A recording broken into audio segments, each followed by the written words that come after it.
My daughter thought I didn't see her slip a strange substance into my soup, but I noticed every detail. When she walked away, I switched our plates, turning her betrayal into her own trap. What happened to her next shocked me. Before we continue, please subscribe to the channel, and write in the comments what time it is where you are now.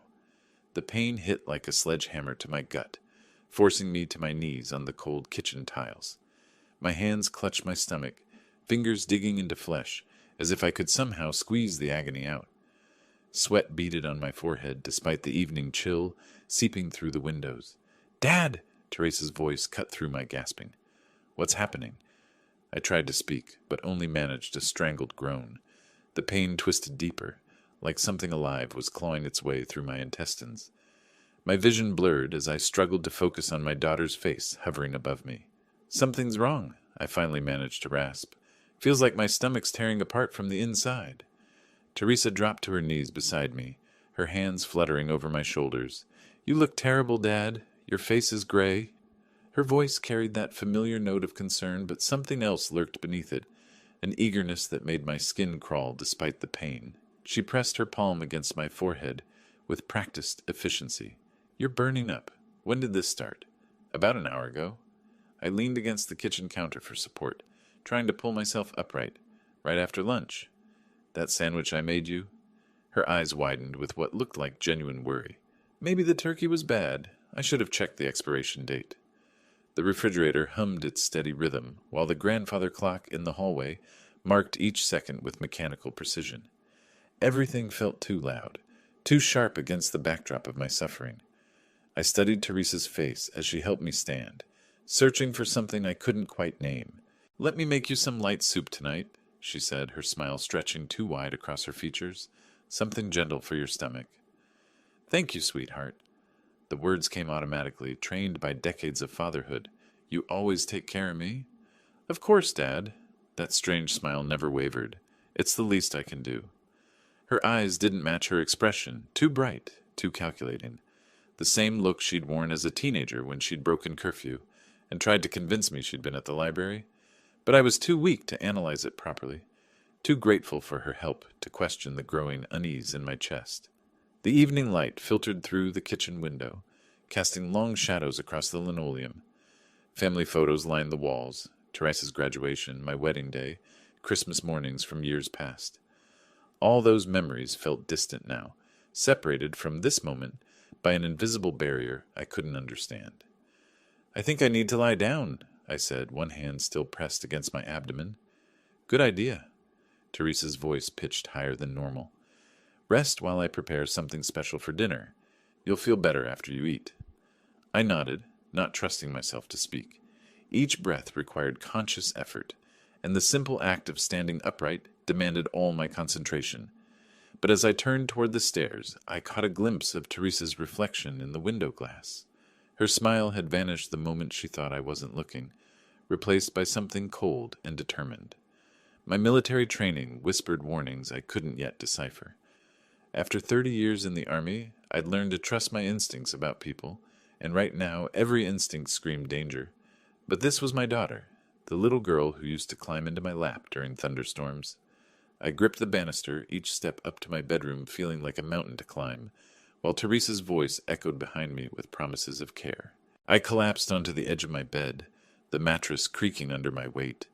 The climb up those 13 steps had drained what little energy remained in my aching body. Outside my bedroom window, dusk painted the suburban street in shades of amber and gray.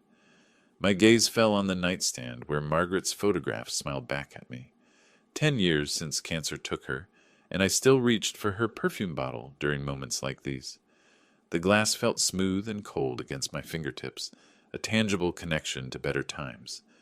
The pain in my stomach was subsiding, replaced by a different kind of discomfort.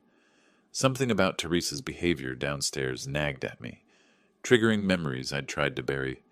She'd been 16 when everything started falling apart. I could still see her standing in this very room, tears streaming down her face, fists clenched at her sides. "You hate me," she'd screamed, her voice raw with grief. "Mom would never have stopped me from going to that party." I'd tried to comfort her then, but my words came out all wrong. "I'm protecting you. You don't understand how dangerous the world can be." Margaret would have known what to say. She'd always been the bridge between Teresa's wild spirit and my rigid discipline. Without her, we were two broken people speaking different languages. The memory shifted to a year later. Teresa, at 17, dressed in clothes that showed too much skin, her makeup applied with teenage defiance. "Everyone else is going," she'd argued, clutching car keys I'd forbidden her to use. "You can't keep me locked up forever." "As long as you live under my roof," I'd started. "Then maybe I won't live here much longer." The threat hung between us like a blade. True to her word, she'd left the day after her 18th birthday. I watched from this same window as she loaded her car with everything that mattered to her. No goodbye hug, no backward glance, just the slam of a car door and the sound of tires on gravel. For 10 years, contact had been minimal. Birthday cards with no return address, occasional phone calls that lasted 3 minutes. I'd told myself it was better this way, that she needed space to grow up. Then last month, she'd appeared on my doorstep with 2 suitcases and hollow eyes. "I need somewhere to stay," she'd said, avoiding my gaze. "Just temporarily." I'd welcomed her back without questions, desperate to rebuild what we'd lost. Maybe it was guilt driving my generosity, or maybe just loneliness. Either way, I'd been trying too hard to make up for lost time. The house settled around me with familiar groans and sighs.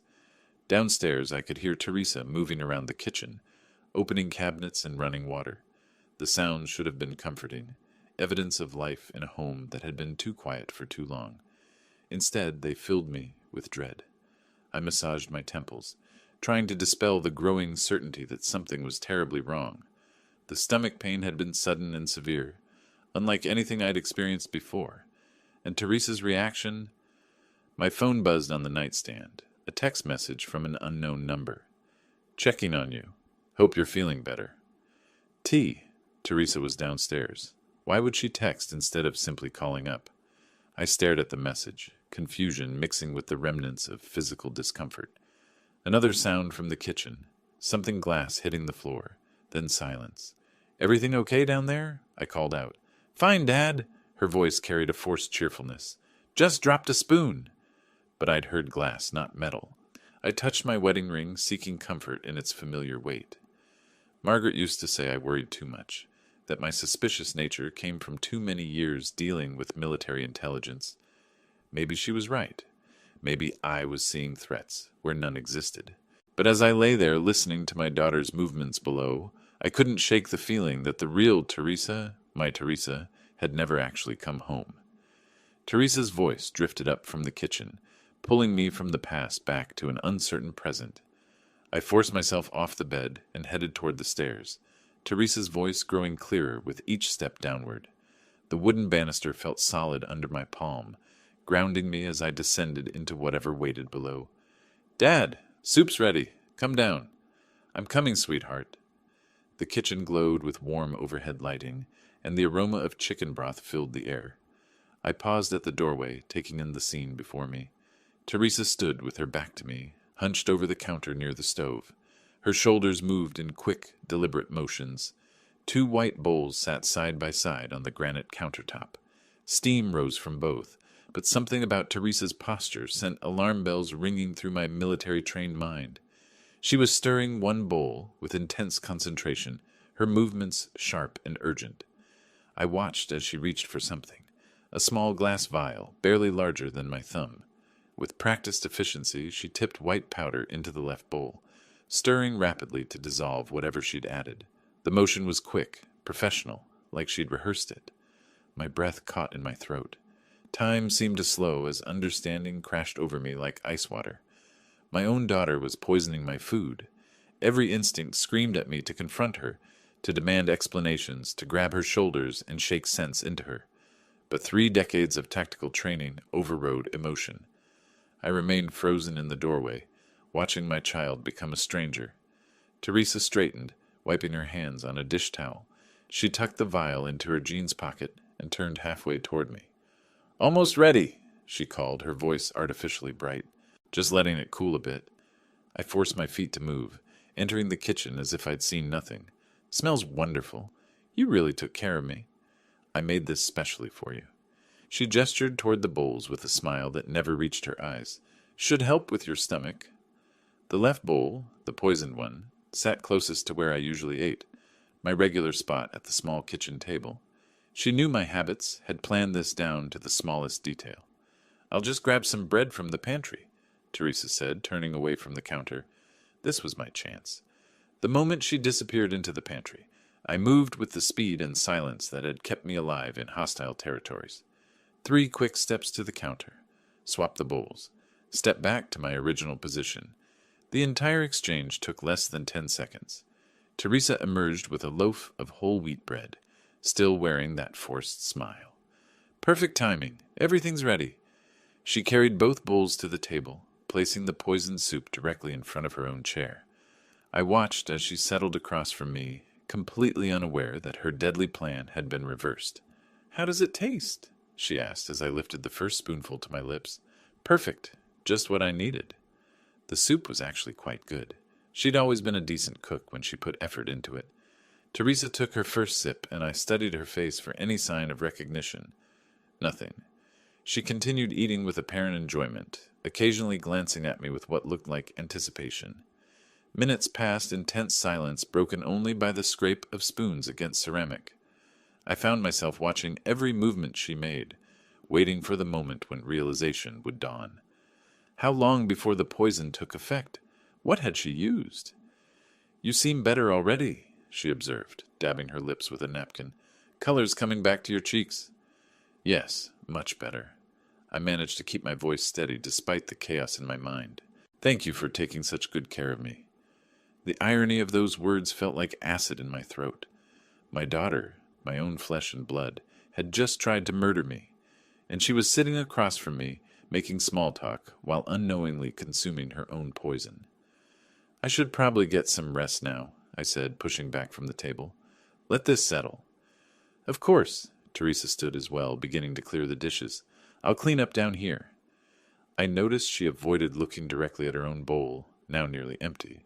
Did she feel anything yet? Was there a delayed reaction?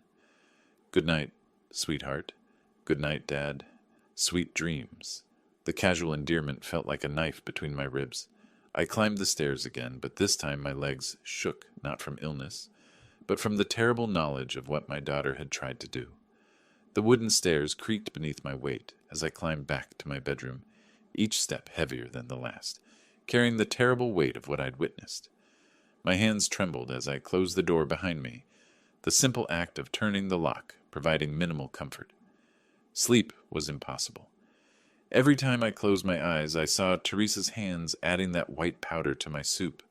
My own daughter, the child I'd taught to ride a bicycle, helped with homework, walked down the aisle at her high school graduation, she had tried to kill me. I paced the room like a caged animal, from window to door and back again. The digital clock on my nightstand mocked me with its steady progression. 9:47, 9:48, 9:49. Time crawling forward while my mind raced in circles. What did she put in that soup? Some household poison? Prescription drugs? The questions multiplied faster than I could process them. Where would a 28-year-old get poison? How long had she been planning this? Around midnight, I checked the door locks, then the windows, then walked through the house, verifying every possible entry point. Military habits die hard, and right now I felt like I was back in hostile territory. The photos on my dresser seemed different now, charged with new meaning. There was Teresa, at 16, holding her driver's license with a proud smile. Had she been planning my death even then? At what point had my little girl decided her father needed to die? I pulled out my will from the filing cabinet, studying the beneficiary information by lamplight. Everything went to her: the house, my pension, life insurance worth $200,000. More than enough motive for someone desperate enough. But why desperate? What had changed since she'd returned home last month? She'd been secretive about her life, sure, but I'd attributed that to embarrassment about her failures. Now I wondered if something darker had been driving her. My phone buzzed. A text from an unknown number. "Hope you're feeling better tonight. T." She was texting me from downstairs, or had she left the house? I moved to the window overlooking the driveway.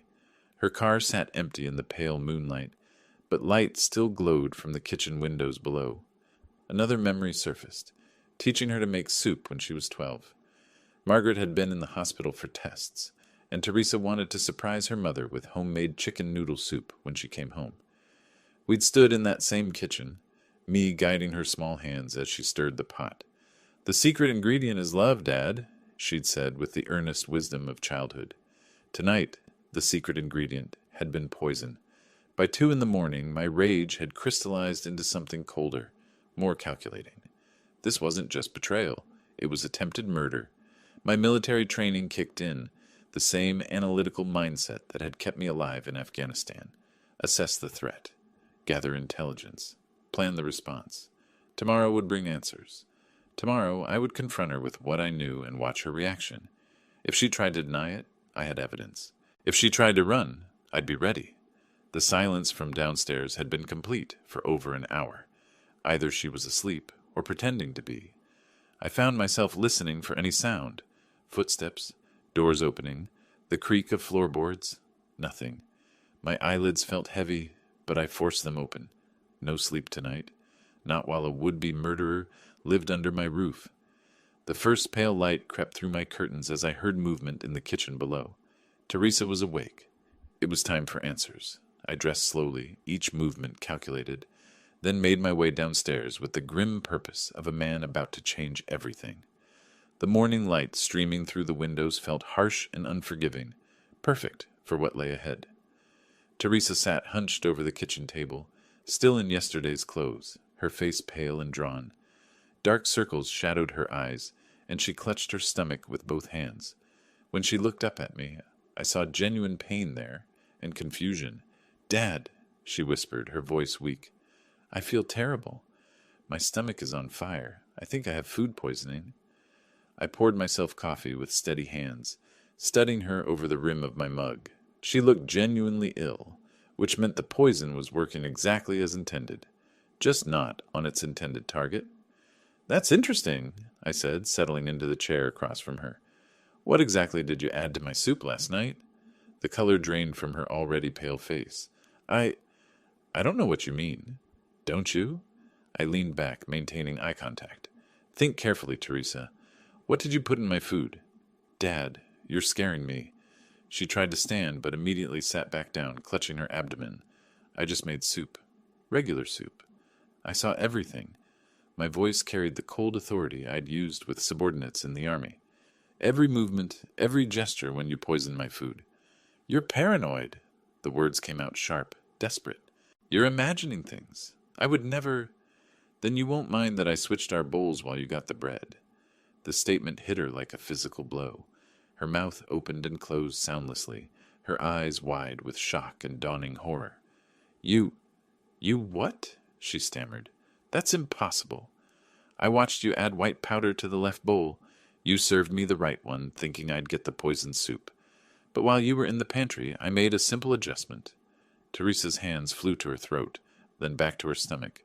No. This can't be happening. You tried to kill your own father." Each word fell like a stone between us. "How does your own medicine taste?" She lurched to her feet, swaying dangerously. "You don't understand. I wasn't trying to hurt you." "Then what was in that vial? Vitamins?"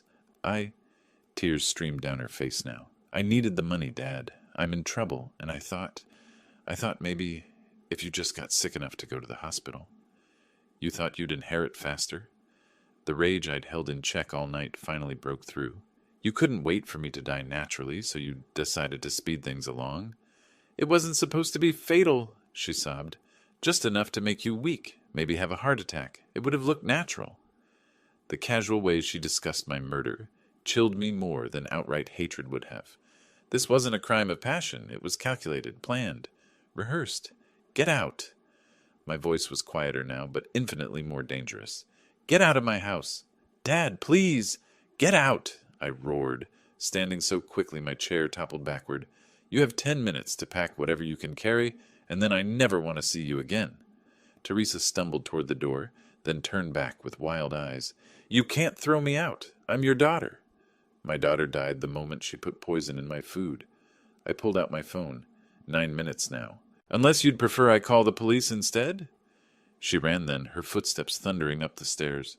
I could hear drawers slamming, objects being thrown into bags. True to her word, she was back in 8 minutes, dragging 2 suitcases behind her. At the front door, she turned one last time. "You'll pay for this," she hissed, all pretense of remorse gone. "This isn't over." The slam of the front door echoed through the house, leaving me alone with the terrible silence and the knowledge that my daughter had chosen her path. Now I had to choose mine. I walked straight to my study, my sanctuary of order and documentation, where I could think clearly and plan what needed to be done. The familiar smell of leather-bound books and old papers usually calmed me, but today nothing could ease the storm raging in my chest. Methodically, I pulled out a yellow legal pad and began documenting everything I could remember. Timestamps, exact quotes, physical evidence. 30 years of military service had taught me the value of precise records, and I would need every detail if this went to court. 9:47 p.m. Observed tea. Adding white substance to soup bowl, I wrote. Substance appeared to be powder, dissolved quickly when stirred. Container small glass vial, approximately 2 inches tall. My engineer's mind took over, organizing the chaos into manageable data points. What had she used? Where had she gotten it? Most importantly, who else was involved? Teresa wasn't smart enough to plan this alone. I reached for my phone and dialed Emily Carter's number. Emily had been our family lawyer for 15 years, ever since Margaret's cancer diagnosis. If anyone could help me navigate this nightmare, it was her. "Emily, it's Simon Brown. I need your help immediately." "Simon, good morning. You sound upset. What's wrong?" "My daughter tried to poison me last night." The words felt surreal as I spoke them. "I have evidence. We need to talk today." A long pause. "Simon, that's a very serious accusation. Are you absolutely certain?" "I saw her do it. I switched our bowls, and she's been sick all morning from her own poison. Can you meet me this afternoon?" "Of course. My office at 2 o'clock? Perfect. And Emily, we need to discuss changing my will immediately." After hanging up, I pulled out my financial documents. Bank statements, investment portfolios, insurance policies, everything Teresa would have inherited. The house alone was worth $500,000, not counting my retirement savings and life insurance. The irony wasn't lost on me. I'd worked my entire life to build something for my daughter, and she'd tried to murder me for it. My next call was to the bank. "This is Simon Brown, account number 4471. I need to review all account access permissions and beneficiary designations." "Of course, Mr. Brown. Is there a specific concern?" "I need to remove someone immediately." As I worked through the paperwork, fragments of memory surfaced. Teresa's constant questions about my finances over the past month, her interest in my medication schedule, the way she'd insisted on cooking for me lately, something she'd never done before. How long had she been planning this, and who had put the idea in her head? I thought about her secretive phone calls, the way she'd disappear for hours without explanation. There had to be someone else pulling the strings. Teresa was manipulative and selfish, but she wasn't a killer by nature. Someone had convinced her that murdering her father was not only acceptable, but necessary. The grandfather clock in the hallway chimed noon. I had 2 hours before my meeting with Emily, 2 hours to piece together as much of the puzzle as possible. I opened my laptop and began researching poisons that matched what I'd observed.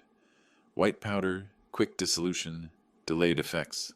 The possibilities were limited, and most pointed toward prescription medications, rather than traditional poisons. My phone buzzed with a text from an unknown number. "You made a mistake. We know where you live." The threat was clear and immediate. Whoever was behind this wasn't finished.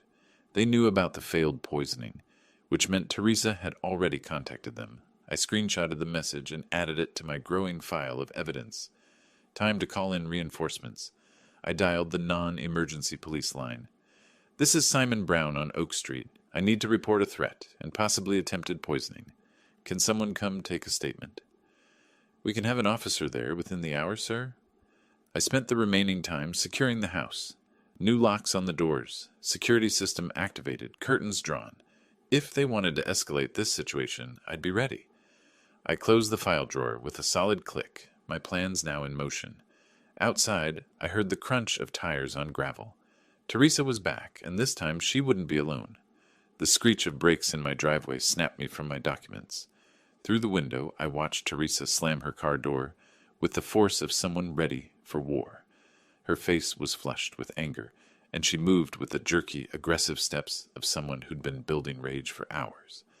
I remained seated in my leather armchair, hands folded in my lap, watching her storm up the front walkway. She didn't knock. The front door burst open with such violence that it struck the wall behind it.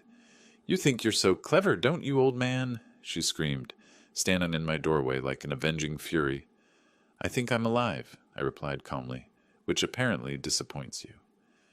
She advanced into my living room, her movements sharp and threatening. The hospital said I had digoxin poisoning, heart medication. How did you know what I was using? I didn't, but you were careless enough to poison yourself with your own weapon. I gestured to the chair across from me. "Sit down, Teresa. Let's discuss this like adults." "Adults?" Her laugh was bitter and harsh. "You want to talk about being adults? This house should be mine. You owe me after everything." "I owe you nothing." My voice remained level despite the rage building in my chest. "You tried to murder me. You abandoned me after Mom died." She paced back and forth, her hands gesturing wildly. "You were cold, controlling, impossible to live with. I had to leave. You chose to leave, and now you've chosen to try killing me for money. You can't prove anything." Her voice cracked with desperation. "It's your word against mine. Who's going to believe a paranoid old veteran over his own daughter?" I pulled out my phone and showed her the screenshot of the threatening text. "Your friends aren't very smart about covering their tracks." The color drained from her face. That wasn't from me." "No, but it was about you. Someone else is involved in this, isn't there? Someone who convinced you that murder was the solution to your problems?" Teresa's eyes darted toward the window, then back to me. "I don't know what you're talking about. Get out of my house, now, before I call the police." "This is my house, too," she shrieked. "I grew up here. I have rights." "You forfeited any rights when you tried to poison me." I stood slowly, my full military bearing on display. "You have 30 seconds to leave voluntarily, or I'm calling 911. She backed toward the door, but her eyes blazed with fury. "Fine, but next time I come back, I won't be alone, and you'll regret this." "There won't be a next time. Stay away or face the consequences." "What consequences?" "What are you going to do, old man? You're alone. You have no one." "I have the law on my side, and evidence of everything you've done." She hesitated at the threshold, her face contorting with rage and fear. "You don't understand what you're dealing with. There are people who need this money. People who won't just walk away because you got lucky once. Then they can explain themselves to the police when I file my report tomorrow. You wouldn't dare. Try me." For a moment, we stared at each other across the rubble of our destroyed relationship. Then Teresa turned and stalked toward her car. "This isn't over," she shouted over her shoulder. "You'll pay for humiliating me like this." The engine roared to life, and she peeled out of the driveway with enough force to leave rubber marks on the asphalt. I watched her taillights disappear into the evening darkness, but her words echoed in my mind. I reached for my phone. It was time to find out exactly who was helping my daughter destroy our family. I dialed the number Emily had given me years ago when divorce cases required discreet investigation. Tonight, I needed to know who was poisoning my daughter's mind against me. "Marcus Sullivan, Private Investigations." "Mr. Sullivan, this is Simon Brown. Emily Carter referred me. I need immediate help with a family situation involving attempted murder." "I can be at your location within the hour, Mr. Brown. This is regarding your daughter." "Yes, and whoever's manipulating her." Marcus arrived exactly 60 minutes later, a thin, sharp-eyed man in his 50s, who carried himself with the quiet confidence of someone accustomed to uncovering secrets. I showed him the evidence I'd compiled, photos of the poison vial, medical reports from Teresa's hospital visit, threatening text messages. "Your daughter has been seeing Hubert Klein for 3 months, he said after reviewing my initial information. "I've never heard that name. Who is he?" "Small-time con artist, fraud, identity theft, real estate scams. He specializes in targeting people with property assets." Marcus pulled out a tablet and showed me a mugshot. "Does this look familiar?" The face was lean and predatory, with cold eyes and an artificial smile. "I've never seen him before." "He's been careful to stay away from your house, But he's been coaching your daughter extensively. Coaching her to do what? Kill you, inherit your assets, sell everything quickly, and disappear with the money. Marcus swiped to another screen. I have recordings. My blood turned to ice. Recordings of what? Conversations between them discussing the poisoning, the specific medication to use, timing for maximum effectiveness, plans for disposing of your body. The clinical way he delivered this information should have shocked me, but my military training kicked in. How did you get recordings so quickly? Your daughter isn't very security conscious. Neither is Klein. They've been meeting at the same coffee shop for weeks, sitting near windows, talking openly. He showed me photos of Teresa and a man I now recognized as Hubert. Basic surveillance equipment captured most of their planning sessions. My own daughter, I struggled to process the scope of the betrayal. How could she fall for someone like that? Klein is good at what he does. He identifies vulnerable people, recently divorced, estranged from family, financial problems, and offers them everything they think they want. Your daughter was perfect prey. Marcus spent the next hour walking me through a comprehensive dossier. Hubert Klein, age 32, had been arrested 4 times for fraud. His usual pattern involves seducing women with property or inheritance potential, convincing them to steal or manipulate family members, then disappearing with the proceeds. He's done this before? 3 times that we can prove. 2 cases resulted in theft, 1 in assault. This is his first attempted murder. What happened to his previous victims? Financial ruin, criminal charges. 1 woman is still in prison for embezzling from her elderly mother's trust fund. The weight of evidence was overwhelming. Phone records showing dozens of calls between Teresa and Hubert. Financial documents revealing his mounting debts and desperate need for quick money. Real estate consultations where they discussed selling my house immediately after inheriting it. There's more, Marcus said, pulling up another file. They've already been in contact with a buyer. Cash sale, no inspections, quick closing. They had the whole scheme mapped out, even down to disposing my body. Cremation. They planned to tell people you'd requested it. No autopsy, no questions. I stared at the photos of my daughter and her accomplice, their heads bent together over coffee cups, planning my murder with the casualness of people discussing weekend plans. The betrayal was complete and calculated. What about the poison? Where did they get it? Klein has connections in the pharmaceutical black market. The digoxin was pure medical grade, expensive and hard to trace. But they made a mistake. Several. Most importantly, they underestimated you. Marcus closed his tablet and looked at me directly. Mr. Brown, these people are dangerous. The failed poisoning has made them desperate. They know you're aware of the plot, and they won't simply walk away from this much money. What do you recommend?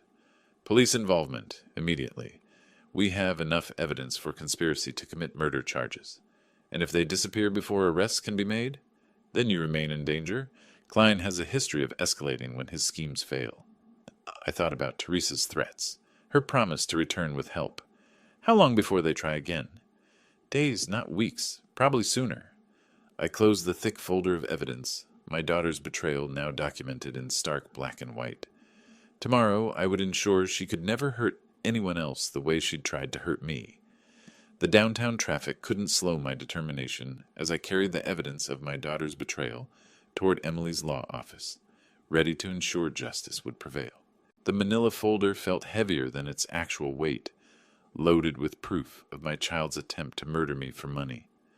Emily's office occupied the 15th floor of a glass tower overlooking Lake Michigan. I'd been here before during Margaret's illness, handling medical directives and estate planning during happier times. Today I was here to erase my daughter from my life forever. Simon, you look terrible, Emily said as her secretary showed me into the conference room. How are you holding up? Better than I was yesterday. I placed the investigation folder on her mahogany desk. I have everything we need. Emily opened the folder and began reading. Her expression grew grimmer with each page. Simon, this evidence is damning. Are you certain about disinheriting her completely? She made her choice when she tried to poison me. The courts will want to see clear evidence of her intent to harm you personally, not just financial motivation. I have recordings, photographs, witness testimony from the private investigator. I pointed to the audio transcripts. Is that enough? Emily studied the documents carefully. More than enough, but this is permanent. Once we file these papers, there's no undoing this decision. Good. She wanted my money so badly she was willing to kill for it. Now she'll get nothing. What about charitable designation? You mentioned veterans of foreign wars. Everything goes to them. The house, investments, life insurance, pension benefits. Every dollar I earned goes to people who served honorably, not to someone who tried to murder me. Emily pulled out legal forms and began drafting. This will take several hours to complete properly. We need to ensure every possible challenge is anticipated and blocked. What about the house? Do you want additional security measures? Change all the locks. Remove her access completely. Install security cameras. She's no longer my daughter. The legal language felt cold and final as Emily read each clause aloud. Complete revocation of previous will. Removal of Teresa Brown from all beneficiary designations. Transfer of power of attorney to Emily Carter. Medical directives excluding Teresa from any healthcare decisions. There's one more thing, Emily said, looking up from her papers. Given the evidence of criminal conspiracy, I strongly recommend involving law enforcement immediately. The private investigator suggested the same thing. Simon, these people attempted to murder you. They're not going to simply accept being cut out of a $500,000 inheritance. They'll escalate. I'm prepared for that. Are you? This Hubert Klein has a history of violence when his schemes fail. The recordings show him discussing contingency plans if the poisoning didn't work. I thought about the threatening text message, Teresa's promise to return with help. What kind of contingency plans? Break-ins, assault, making your death appear accidental. He's escalated before. Then we make sure the police have everything they need to arrest them both. Emily picked up her phone. I'm calling Detective Reynolds now. He handles financial crimes and has experience with family fraud cases. Do it! While Emily arranged the police meeting, I signed document after document. Each signature felt like severing another cord that had once connected me to my daughter. The irony wasn't lost on me. I was using my will to declare her dead to me. The detective can meet us here at 3 o'clock, Emily announced. That gives us time to finish the estate changes and prepare a complete evidence package. How long before the new will takes effect? Immediately upon filing, which we'll do today. 2 hours later, the legal transformation was complete. Teresa Brown no longer existed in my legal universe. Every asset, every decision, every future consideration had been transferred away from her. Detective Reynolds arrived precisely at 3, a stocky man with intelligent eyes who listened to our evidence presentation without interruption. When we finished, he closed his notebook with a decisive snap. Mr. Brown, we have enough here for multiple felony charges. Conspiracy to commit murder, attempted poisoning, terrorist threats. I'll have arrest warrants issued today. How quickly can you find them? We'll start with known addresses and associates. Given the evidence, I expect arrests within 48 hours. I walked out of Emily's office legally protected but emotionally empty, knowing that my preparations would soon be tested when Teresa discovered what I'd done. The motion sensors I'd installed 3 days ago chimed softly as 2 figures approached my front door. Teresa had kept her promise. She wasn't alone this time. Through the security monitor I'd positioned by my chair, I watched them pause at the entrance, clearly planning their approach. Hubert Klein looked exactly like his mugshot, lean, predatory, with cold eyes that swept my property like a burglar evaluating defenses. He wore expensive clothes that didn't quite hide the tension in his shoulders. Teresa stood beside him, her face hard with determination and barely controlled rage. I remained seated in my leather armchair, hands folded calmly in my lap. The hidden cameras were recording. The emergency button lay within easy reach. 5 days of preparation had led to this moment. They didn't knock. The front door rattled as Hubert tested the handle, then stepped back and simply kicked it open. The new deadbolt held, but the doorframe splintered with a sharp crack that echoed through my house. "Mr. Brown," Hubert called as they entered uninvited, "we need to have a conversation." "Then you should have made an appointment," I replied without moving from my chair. Teresa appeared first in my living room doorway, her eyes bright with fever or desperation. "Dad, this is Hubert.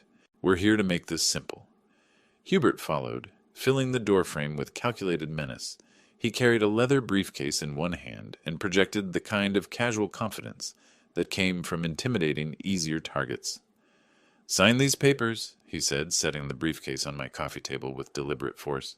"Transfer the house, and nobody gets hurt." "And if I refuse?" Teresa's laugh carried a bitter edge. "Then we'll find another way to get what's mine, just like we tried before." I studied Hubert as he opened the briefcase and withdrew official-looking documents. "Your daughter deserves this inheritance. Don't make this harder than it needs to be." "Inheritance?" I kept my voice level. "You mean the money you planned to steal after murdering me?" "That was a misunderstanding," Hubert said smoothly. "Just a little medication to help you feel more cooperative." Unfortunately, Teresa mixed up the dosages. "You can't prove anything, old man," Teresa snapped, pacing behind Hubert like a caged animal. "Actually, I can prove everything." I gestured toward the ceiling corners, where small cameras recorded our every word. "I've been recording this entire conversation." Hubert's confident smile faltered. His eyes darted to the locations I'd indicated, spotting the nearly invisible lenses. "Those won't be admissible in court without consent." "Illinois is a one-party consent state for recording conversations in private residences," I said calmly. "I've already given my consent." "Smart old man," Hubert snarled, his polished facade cracking, but not smart enough to keep his mouth shut. He moved closer, using his height advantage to tower over my chair. "You're going to sign these papers, transfer the house to your loving daughter, and forget this conversation ever happened." "Or what?" "Or accidents happen to stubborn old veterans who live alone." Teresa joined him, both now standing within arm's reach. "Dad, just sign the papers. We'll leave you alone after that." "Will you? The way you left me alone after poisoning my soup?"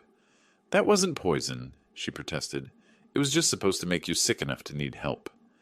"Help from a daughter who wanted to inherit faster?" Hubert pulled a pen from his jacket and threw it onto the documents. "Enough talk. Sign these now, or we'll find more creative ways to change your mind." I looked at the forged papers, then at my daughter's desperate face, then at the criminal who'd corrupted her with promises of easy money. Everything was being recorded. Every threat was documented. Every criminal statement was preserved for the prosecution. "I have a better idea," I said, reaching beneath my chair. As Hubert stepped closer with his fist raised, I pressed the small button hidden beneath my chair.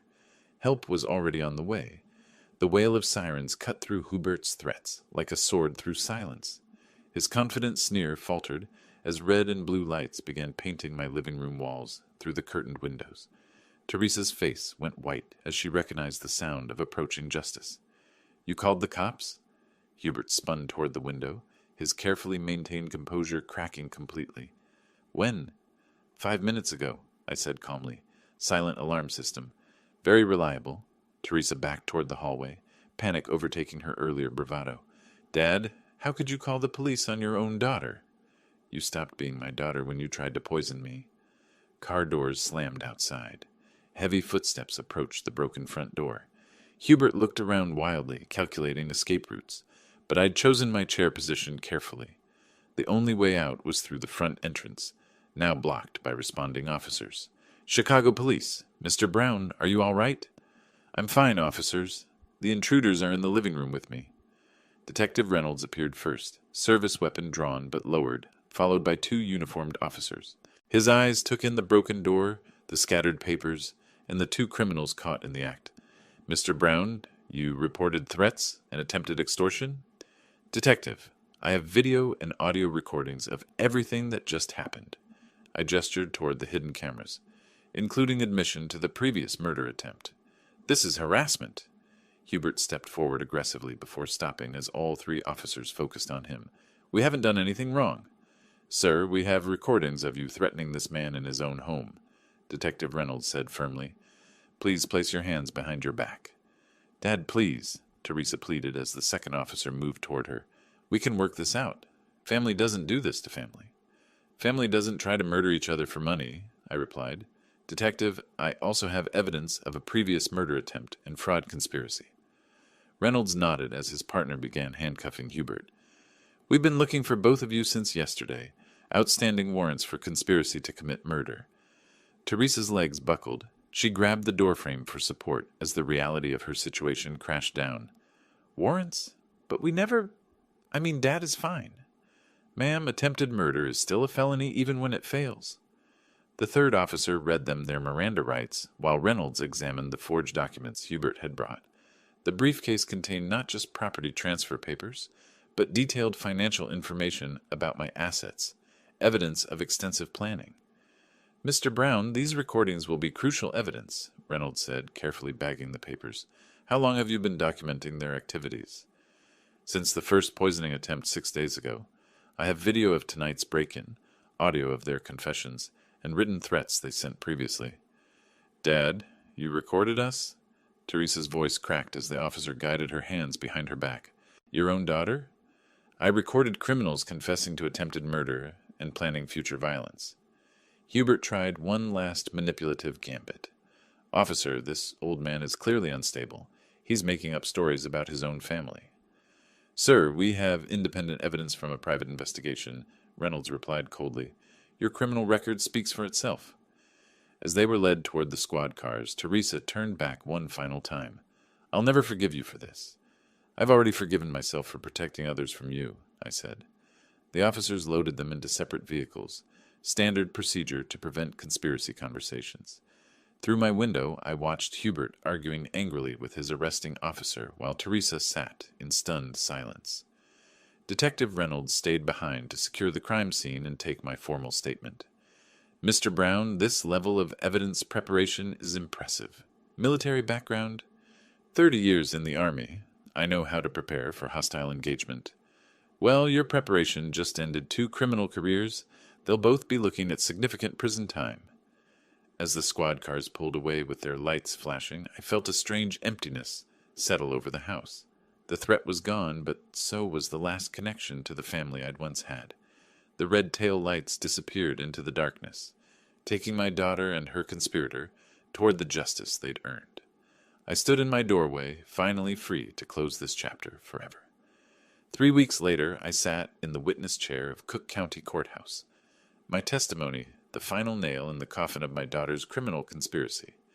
The courtroom felt sterile and impersonal, exactly the right setting to end a relationship that had become nothing but legal proceedings. Judge Martinez reviewed the evidence one final time before delivering her verdict. The recordings, the detective's investigation, the poison analysis, the private investigator's documentation, everything painted a clear picture of premeditated attempted murder and extortion. The defendants are found guilty on all charges of conspiracy to commit murder, attempted poisoning, breaking and entering, and extortion, she announced. Teresa sat at the defendant's table, staring at her hands. She'd aged years in the 3 weeks since her arrest. Hubert maintained his defiant posture, but his expensive suit couldn't hide the defeat in his shoulders. Mr. Brown, the prosecutor said during the sentencing phase, how do you feel about your daughter's conviction? I looked directly at Teresa as I answered, sometimes justice requires difficult choices. I choose to protect future victims over protecting someone who tried to murder me. The judge sentenced Teresa to 6 years in state prison with possibility of parole in 4. Hubert received 10 years due to his criminal history and role as the conspiracy's mastermind. Both would have permanent criminal records that would follow them for life. As court officers led them away, Teresa turned toward me one last time. I'll never forgive you for this. I've already forgiven myself for protecting others from you, I replied. The gavel fell and 28 years of fatherhood officially ended. Emily walked with me to the courthouse steps, where Marcus Sullivan waited with his final report. The private investigator had identified 2 other elderly victims of Hubert's previous schemes, providing closure to families who'd wondered about suspicious deaths. Your testimony helped convict a serial predator, Marcus said, shaking my hand. Those other families finally have answers. What happens now? Emily asked. Now I start over. The house sold within 2 weeks to a young family with children who would fill it with laughter instead of deception. I kept only personal items and Margaret's photographs, donating everything else to veterans organizations. My new home sat in a retirement community outside Tampa, surrounded by other military retirees who understood the value of honor and loyalty. The weather was warm, the neighbors were genuine, and nobody tried to poison my food. I volunteered at the local VA hospital, helping other veterans navigate family difficulties and elder abuse situations. My experience with Teresa, painful as it was, provided valuable insight for counseling others facing similar betrayals. Mrs. Patterson from next door brought me homemade cookies every Tuesday. Bill Martinez from across the street and I played chess every Thursday evening. These people chose to be part of my life, which made their friendship more valuable than blood relationships based on obligation. 6 months after moving to Florida, I received a letter from Teresa. She'd found religion in prison and wanted to apologize, asking for another chance to be my daughter. I read it once, then filed it with the other legal documents from her case. Some bridges once burned should stay that way. Emily called occasionally to check on my adjustment to retirement. The veterans of foreign wars had used my estate donation to fund a new elder abuse prevention program, helping other seniors recognize and respond to family financial manipulation. "You saved more lives than just your own," she told me during our last conversation. That was the point. As I watched the Florida sunset from my new porch, surrounded by friends who valued honesty over blood relations, I knew I'd made the right choice. Sometimes the family you choose is stronger than the family you're born into. My phone rang, Bill Martinez calling about tomorrow's chess game. I answered with a smile, ready to enjoy an evening with people who would never try to poison my soup. The nightmare was over. Real life could finally begin. If you liked this story, please like this video, subscribe to the channel, and share your impressions of this story in the comments. To listen to the next story, click on the box on the left. Thank you for watching.